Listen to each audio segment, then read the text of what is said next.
Hi everybody, so with DayZ Frostline expansion and the new Sakhal map just dropping, you may well find that players on your servers are complaining that it's a little bit too cold and they keep getting colds and getting pneumonia and dying off too fast. So in this video I'm going to show you how to increase the temperature very easily on your Frostline community server for PC, console, PlayStation and Xbox, and also I'm going to guide you towards some files to change the weather, and also how to give your players a nice little winter themed loadout as well if you really want to have them have a nice easy time when they spawn in.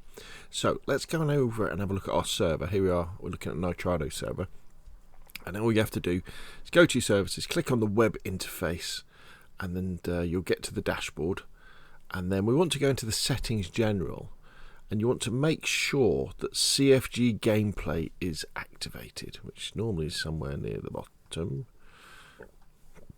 Here we go. Where is it? Enable cfggameplay.json. So tick that. Now, if you're on a PC server, that's in two places.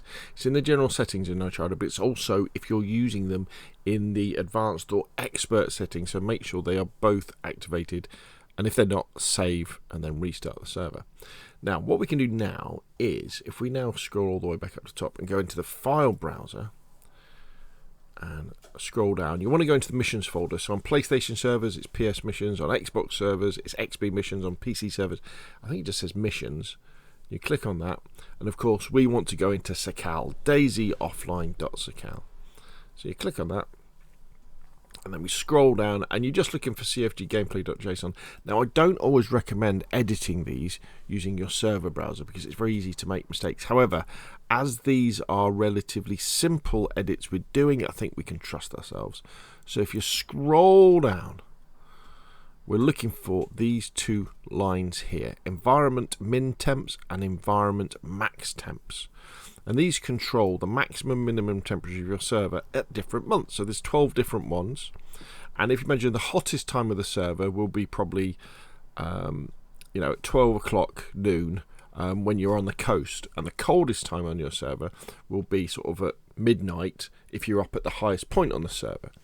And so that's why you have minimum and max. And then as your server clicks through the different months. So all you need to do is to change all of these, well, or most of them, to be positive. If you want to do it quickly and you've already got something like the Churnerous CFG gameplay stored on your PC, what you can do is just copy them like that. So we could just copy that, making sure we get everything including the commas, go back to here, highlight all of those, paste on the top, and then just make sure we've got the opening inverted commas and we've got the closing commas. And here we can see, so we've got -3, 3, -2, 5, and then for the rest of the year they're either zeros or in the positive. So that will make things much easier when it comes to players having that extra amount of time in between spawning in and getting cold and then getting pneumonia and then dying. When it's like this, it'll be more like playing on Churnerous or Livonia. Now, the other thing you may want to do, and I'll put links to these in the description below the video, is if you want to give your players a nice loadout for them to start off with. Let me show you some pictures, like things like this, like an AKM loadout, but it's themed for Sakhal.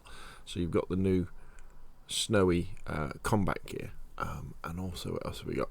There's a nice DMR one, M4 one, Pioneer one. Basically they're very similar, they've just got different weapons. VSD, NBC, police loadout. In fact, let's go back to the main file now. So if you want to do that sort of thing, if you go to the description below this video and click on this link, this will take you through to my GitHub repository, and then you can click on the code, click on the download zip, extract it on your local PC, and just read the README. And the README tells you exactly how to install it, and these will work for PlayStation, console, Xboxes and PC, so that's really cool. Now the final thing is changing the weather. So I'll put a link to my GitHub repository that's got some weather files in, some CFG weathers.